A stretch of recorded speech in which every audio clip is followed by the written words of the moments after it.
In just 2 days, the South Carolina Gamecocks will be facing off against the #1 ranked Georgia Bulldogs in Williams-Brice. So to get a better idea of what we're going to be facing on Saturday, I decided to have a talk with someone who knows the Georgia Bulldogs quite well.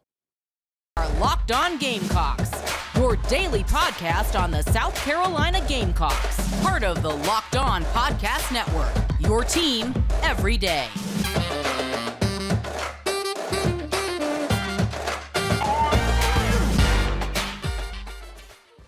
Hello, Gamecock Nation, and welcome back to the Locked On Gamecocks Podcast, your show for daily headlines and potential storylines on your favorite South Carolina Gamecocks sports teams. I'm your host, Andrew Lyon, and as always, thank you for making the Locked On Gamecocks Podcast your first listen every day. We are free and available on YouTube and wherever you get your podcasts daily, and we've officially reached the third edition of Behind Enemy Lines for the 2022 football season. So for today's show, I'm going to be talking with Brooks Austin of DawgsDailyFN, who is going to be talking about Georgia's football team, sort of how Kirby Smart has elevated the program, what we could expect from Georgia's defense, and what makes Stetson Bennett a really good quarterback. We're going to be talking about all of that and more in our interview on today's show. So without further ado, let's go on ahead and get right into the interview with Brooks Austin. Alrighty, Gamecock Nation, I am pleased to be joined by Brooks Austin, who is the lead editor for DawgsDailyFN on SI.com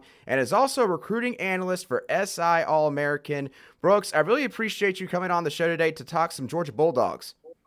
No doubt. How are you doing today, Andrew?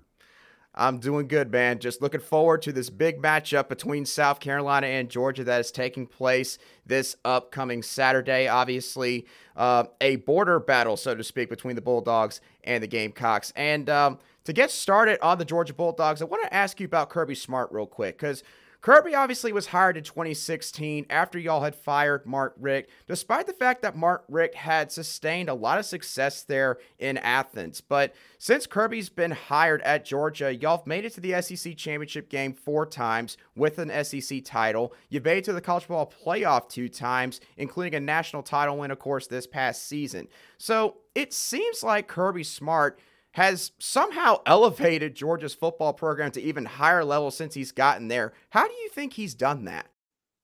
So I've said it this way, and I don't know how else to put it. Okay, under Mark Richt, and the famous line is that Kirby took over a top 10 program that was recruiting at a top 10 level, right? So what kind of job is that? Like, it wasn't really that hard of a job. Well, I'll tell you this much. The difference between recruiting at a top 10 level, which is, what they were doing under Mark Richt, and recruiting at a top 3 level, which is what they now do under Kirby Smart. Well, that's the difference between Michigan State and Michigan's roster and what Georgia's got right now. And I think we know how that worked out in the Orange Bowl, right? Those two teams, Michigan, Jim Harbaugh, great, like solid recruiter, has recruited at a top 10 level since he's been at Michigan. You saw what the difference was in those two rosters. So that's the difference. That's how sustained success looks like in the SEC, right? It's, you lose 8 guys on the defensive front, or literally the defensive front, and 1 safety. So 7 guys on the defensive front. You lose Jordan Davis, Trayvon Walker, Devontae Wyatt, and the 3 linebackers, right? All those guys gone. And then you look up and they've given up 0 touchdowns through 2 games and 3 total points, right? Yeah. So there you go. I mean, that's how it happens, right? The 100 5-stars that Coach Beamer referenced, there's Right. 92 of them left on the defense, it feels like. Right, yeah, and let's go ahead and get into Georgia's defense real quick because, like you mentioned, obviously Georgia's defense is very stout year in and year out, and you guys have always had a lot of talent in that front 7, but there is a stat the other day that did surprise me a little bit. Through the first 2 games of the season, Georgia has only registered 1 sack against the Oregon Ducks and I believe the Samford Bulldogs, ironically enough. Yeah. So I know it's very early in the season. And of course, the defense, as they get more time to gel, you'll probably see that number ratchet up a little bit. But is this something that Georgia fans are concerned about? And is this something that you could maybe see somehow continuing throughout the season? Yeah, no, I don't think it's going to be a problem, and here's why. Andrew, I do like most of what I do is film oriented. We watch a bunch of film over here on YouTube, and I watched what Stanford and Oregon not only chose to do, but kind of had to do, which is design a game plan in which they reinvented like how you take quarterback drops. Like most people take an abbreviated 3-step drop out of shotgun. I watched Stanford and Oregon take a step and a half and get the ball out of their hands for 4 quarters. Like it was very, very clear that against Georgia, Oregon's game plan was we're going to throw everything outside and we're going to get the ball out of Bo Nix's hands as soon as possible. And anytime we're not doing that, it's going to be a play like a slip kind of vertical action play off of a screen look, right? We're going to fake the screen that we've been throwing all game to get the ball out of his hands. And we're going to try to go vertical. First time they did that, Chris Smith picked the ball off. So, like, that was the game plan from Oregon. The game plan from Stanford was survive, like, get out of there. And it was very, very clear that they were just pitching the ball and getting the ball out to the space as well and doing a bunch of screen work. Here's the thing. South Carolina don't do that crap. South Carolina is a screen or like their screen football team based off the advanced analytics. So they will throw balls at or behind the line of scrimmage, a lot of them. And then the other half of the football game, the other half of the pass attempts is Spencer Rattler doing the Rattler thing and then throwing it 45 yards down the field. That's what they do. They are a vertical passing attack after they are an underneath passing attack while they try to figure out whether or not they can run the football that day. That's what South Carolina has been through 2 weeks. So I'm fascinated to see what's about to happen on Saturday because I think if South Carolina tries to hold the ball, Spencer Rattler is going to get crumbled, okay? Because you also haven't pass protected very well through 2 football games. So if you're a South Carolina fan and you're box score scouting Georgia on the sack numbers and thinking, hey, maybe they can't get after the quarterback. No, they can get after the quarterback. And they're probably going to do so on Saturday. Because like that's what South Carolina does. That's what Beamer likes. That's what they are going to do, in my opinion. They like to do all the advanced like screen stuff, do all the fun stuff with Jaheim Bell, right? And then they're going to try to take the top off. I mean, if you take 7 attempts of 35 yards plus against Arkansas, a team that constantly plays 5 and 6 DB shells, you're going to throw the ball deep against anybody. Or try to. I just don't know if it's a great game plan Saturday, honestly. Right, and I completely understand where you're coming from there. Yeah, with Georgia and how much talent that they have in that front seven, you always have to try to be able to scheme around what an opponent's strengths are. And obviously with what Georgia's got, I can see how Oregon and Stanford would have had to maybe change up their game plan a little bit in order to get around just that. Hey Gamecock Nation, I hope that you've been enjoying my interview with Brooks Austin so far on today's show. But before we can continue the interview, I have a quick message to pass along from our friends over at BetOnline. BetOnline is the fastest and easiest way to check out all of your betting needs. You can find all of your favorite sports and events at the #1 online source for odds, lines, and games, along with reviews and news of every league, including the NFL, college football, Major League Baseball, NBA, NHL, combat sports, golf, and yes, even esports as well. BetOnline continues to be the top online resource for all of your sports wagering needs, including live in-game betting, scores, and podcasts. They have you covered in all facets. So be sure to head over to the website today or use your mobile device to learn the latest about the trends and action, because BetOnline is where the game starts. And now, back to the interview. Welcome back to segment 2 of today's Behind Enemy Lines edition of the Locked On Gamecocks podcast, where we cover your South Carolina Gamecocks every single day. Once again, I'm here talking with Brooks Austin of DawgsDailyFN, and getting back to the defense real quick to sort of cap that off. Obviously, again, you guys have had a lot of talent in that front seven for many years now. You had 10 total defensive players who were drafted just in this past year's draft. Now, the defense that y'all have this year is, again, supposed to be pretty good. And the one name that I've heard consistently is Jalen Carter. But the thing is, Brooks, that's the only name that I consistently hear. So as someone who covers the Georgia Bulldogs daily, I want to ask you, who are some other names that Gamecock fans need to know from this Georgia defense? Malachi Starks, Mikhail Williams are 2 true freshmen. They're going to flash Saturday. You're going to be like, damn, that guy's how old? I got to see him how many more times? So those 2 guys, 24 and 13, watch out. One of them, Malachi Starks is a safety. They use him in a variety of ways as a true freshman.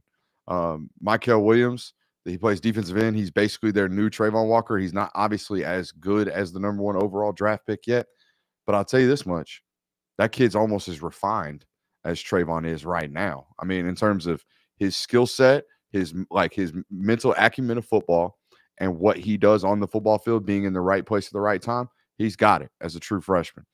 The 2 linebackers, dude, Sunday guys. Like Jamon Dumas-Johnson, he is Nakobe Dean. He's Nakobe Dean light. He's 90% Nakobe Dean right now, I think, and might be a better physical, like, football player, height, weight, speed, just slightly better. Smile Mondon, he is Quay Walker. He is Channing Tindall mixed together. So the guys that have been giving you hell forever, they got ones that are just like them. Here's the difference that Georgia does not have. And I don't know if anyone's going to give them problems. I think they might be too talented around this issue or lack thereof this thing, that they might not be an issue. They don't have a Jordan Davis. They don't have a Jordan Davis on the roster. They have a Jordan Davis that they think might be this type of guy in Jamal Jarrett coming in a couple of years. They wanted Xavier McLeod, and they're still chasing him. Okay, so these 6'5" and beyond, 330 plus pound and beyond football players, Georgia doesn't have one of those ready to rock right now. Zion Logue, they're trying. Nazir Stackhouse, they're trying. They ain't a hill of beans compared to what Jordan Davis was. But yeah, they got all the other flash players. In terms of talent, you're still going to be like, holy hell. I know you only know Jalen Carter now, but they got 6 or 7 first rounders on that defense right now hanging around. They definitely do. Right. Well, that's definitely something that the Gamecock fans are going to have to watch this upcoming Saturday against the Georgia Bulldogs when we take the field. So we've talked about y'all's defense a little bit. Let's move on to the offense now, because just a few years ago, Georgia was known as a team that would just run the football and try to wear you down over the course of 60 minutes in a football game. And when I watched y'all's game back against the Oregon Ducks, I had never seen the Georgia Bulldogs line up in the shotgun more than I saw in that one game. And y'all threw the ball a decent amount. Now, of course, I know you guys brought in Todd Monken as the offensive coordinator before the 2020 season started. So, Brooks, how much do you think he has changed the offensive philosophy and sort of helped Georgia, I guess maybe not advance, but sort of become more balanced on that side of the ball since he's arrived there? So it's been a kind of a slow, not like a slow change. It wasn't like overnight. Let's put it that way. Like in 2020, his first real full season, still had games where they went to Kentucky and ran it 49 times and won a game 14-3. It was ugly as hell. I mean, ugly as hell to watch that football game. As Georgia winning the way Georgia had won and the way everyone thinks about Georgia, right?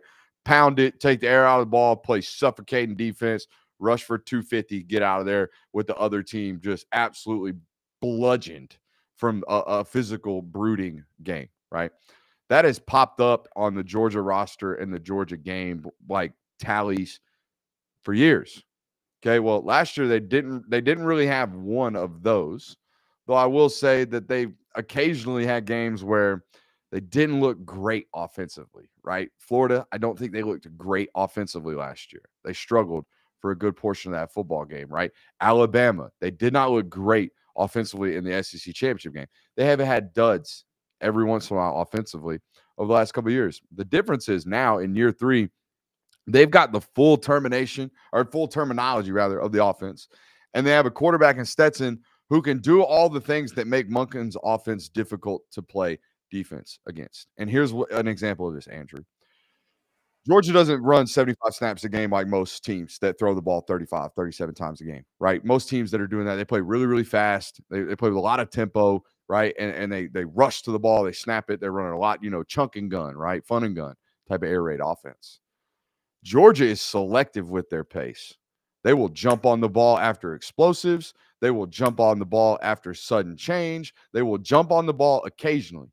Every other time, they're playing slow, playing check with me offense, scatter into a different formation. And now, because the terminology of the offense is so in-depth and they've year 3 under Monken, they can add in wrinkles like late motion that cause defenses to go, what in the hell are we doing?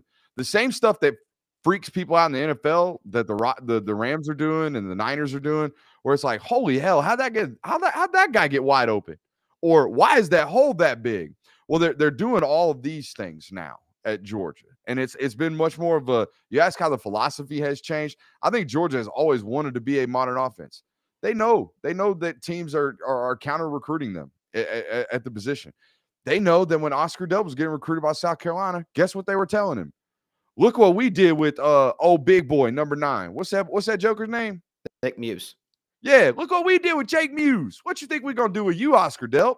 Like, yeah, other teams do this stuff to the University of Georgia, and I think Kirby, being the recruiter that he is finally just got fed up with stuff. He's like, no, dude, like, we can still recruit backs that look like Kenny McIntosh. We can still recruit backs that look like Kendall Milton, throwing it 35 times a game. We can still do all that. Ohio State still signs Travion Henderson. They beat us out for Travion Henderson every time we go up there into the north. They can still recruit backs. Why can't we chunk it and recruit backs? I think that's the philosophy that only comes with having a stable offensive mind like Todd Monken in the building. It's really the first one he's had. I compare Monken's tenure at Georgia very, very similar to Sarkisian's at Bama. Sarkisian at Bama taught them what it is that they are supposed to do offensively. Bill O'Brien hasn't changed much. In fact, when Bill O'Brien came in, the rules were, you run what we run. You learn the terminology that we do. Whoever takes over for Monken when he eventually leaves Georgia, which I think he will, they'll have to convert to what Georgia does. That was a long-winded answer, but I think, culture changes and shifts. They take 3 or 4 years in college football. I do believe that. You have to turn over the roster, most importantly. Got to get Jimmys and Joes in, dude. Like, we could draw up X's and O's on the board all day, but if we ain't got the guys to win, it don't friggin' matter. Okay, so you got to be able to recruit your butt off, and you got to be able to coach your butt off on Saturdays in game time, critical situations. And that only comes through experience and time. Right. Absolutely. And of course, like you mentioned, obviously guys want to play in a fun offense. They want to play in an offense where they feel like that their abilities are going to get utilized to their full potential. And it seems like that's something that Georgia, like you mentioned, has really prioritized over the last couple of years with Todd Monken at your offensive coordinator spot. So you mentioned Stetson Bennett briefly. Now, obviously, it seems like that he has been in college for 10 years now, but 6. He's 6, right?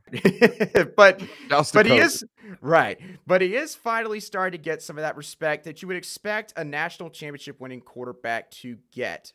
But the thing is, whenever Stetson Bennett is talked about in the media, no one really ever seems to talk about what makes him so good, besides the fact, obviously, that he's got all the experience that he has as a college football quarterback. So, Brooks, what are the qualities that make Stetson Bennett such a good quarterback and the guy for the Georgia Bulldogs? The crazy thing is, if you watch Stetson, bro, he's got juice. He's got NFL traits. I know he's not 6'3". I get that. I know he's not 220 pounds. I get it. He's 5'8", 180 pounds, soaking wet. I know, we all see that. Let's put that beyond. Okay. But turn on the Sanford tape from last week. He's rolling right on the run, throws a damn piss missile, 45 yards to Lad McConkey coming from the backside. So, like, all the stuff that people rave about Rattler for in terms of arm talent, Stetson, I'm not saying he's Rattler. Rattler's a 1%er. Okay, I will tell you that right now. Rattler can throw footballs that 1% of human beings that have ever walked the planet can do, just from different platforms at different angles. Stetson's like 90% of that. Stetson's really, really talented. Okay, I don't think people understand. Like, he is a verified laser 4.55 guy. He might go to the combine run 4.48, folks. Like, he is a really, really good athlete. You can turn on the tape and watch him outrunning Aiden Hutchinson and putting him on his face with just a little, like, he's got shift to him too. He's got a little wiggle. Okay, so, and all the physical traits aside, I think he's physically gifted. I think he's got Sunday traits. I just explained that to you. But, dude, Trent Dilfer calls them dude qualities, right? Like walking into a room and just kind of owning it, right? That's a dude quality.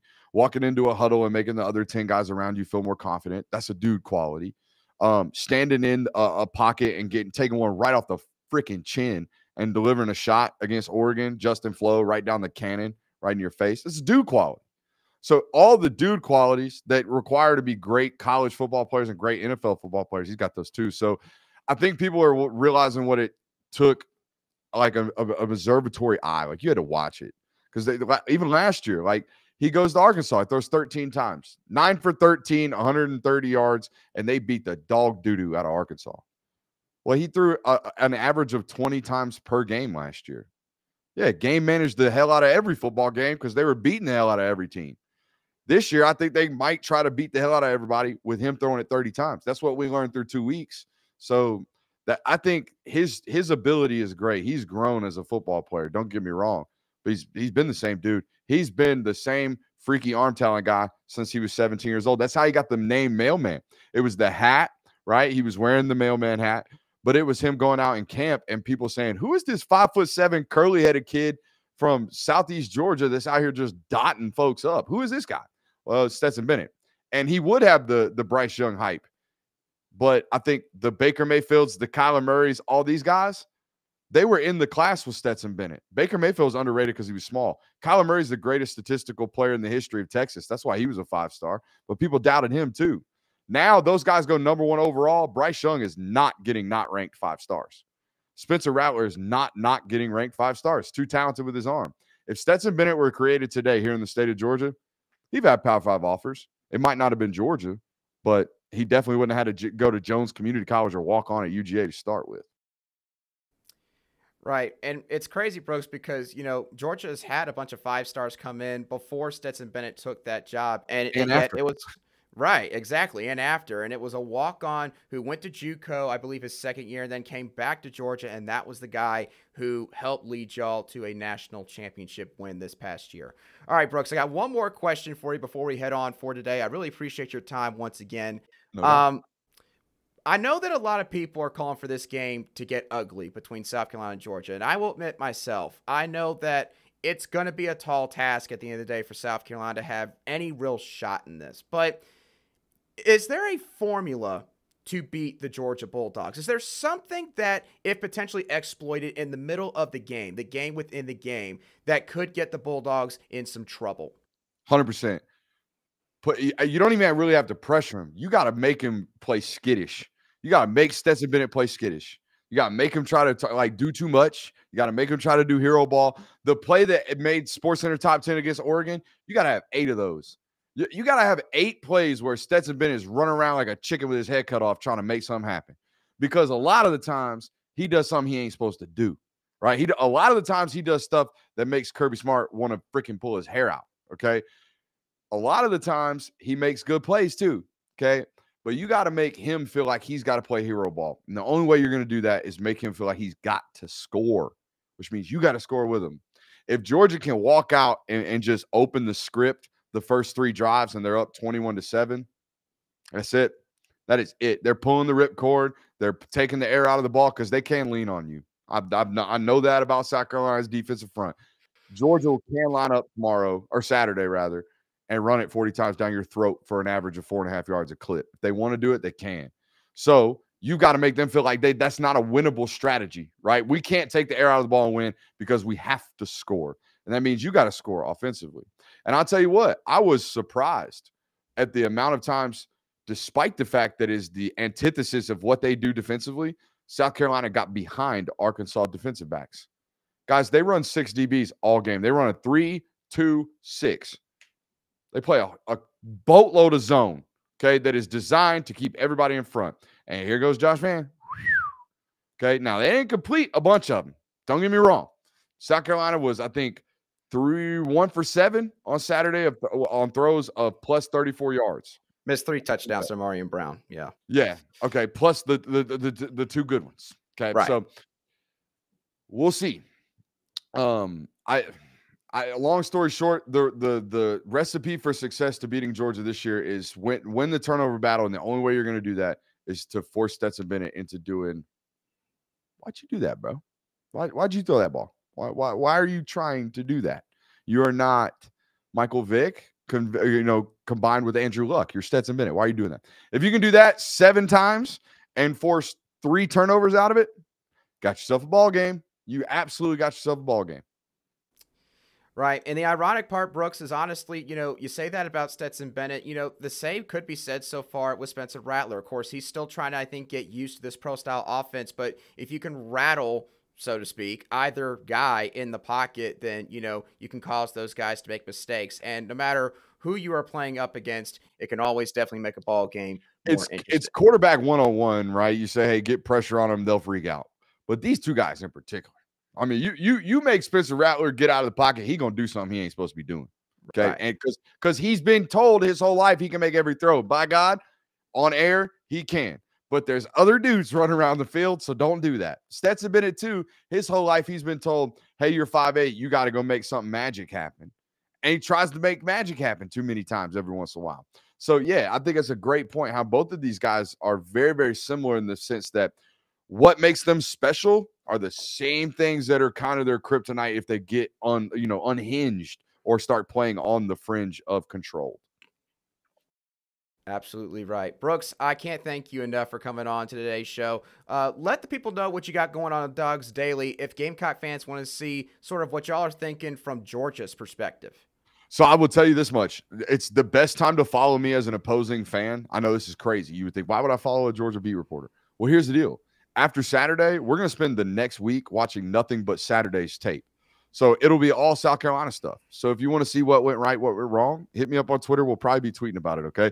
At Brooks Austin BA. It's on the link right here if you're watching on YouTube. If you're listening to us on the audio, yeah, it's at Brooks Austin BA on Twitter. And it's all one-stop shop right there. Everything that I do, you'll find on the TL. Andrew, bro, appreciate you, man.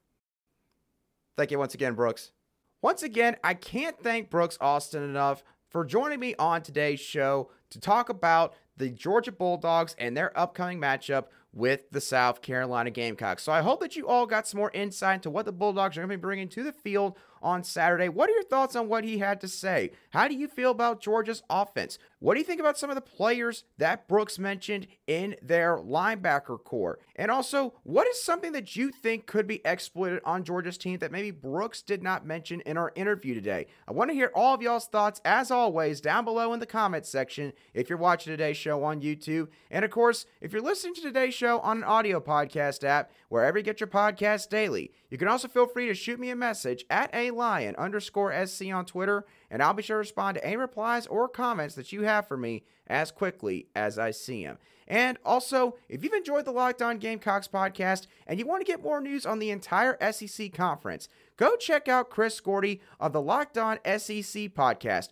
where he talks with all the local team experts of Locked On that cover the SEC teams, and he gets you through all of the league's news in just 30 minutes. So again, be sure to make Locked On SEC your second listen after, of course, the Locked On Gamecocks podcast. But once again, y'all, that does it for me on today's show. I hope that y'all have a great rest of your Thursday, and I'll catch y'all on the next show of the Locked On Gamecocks podcast.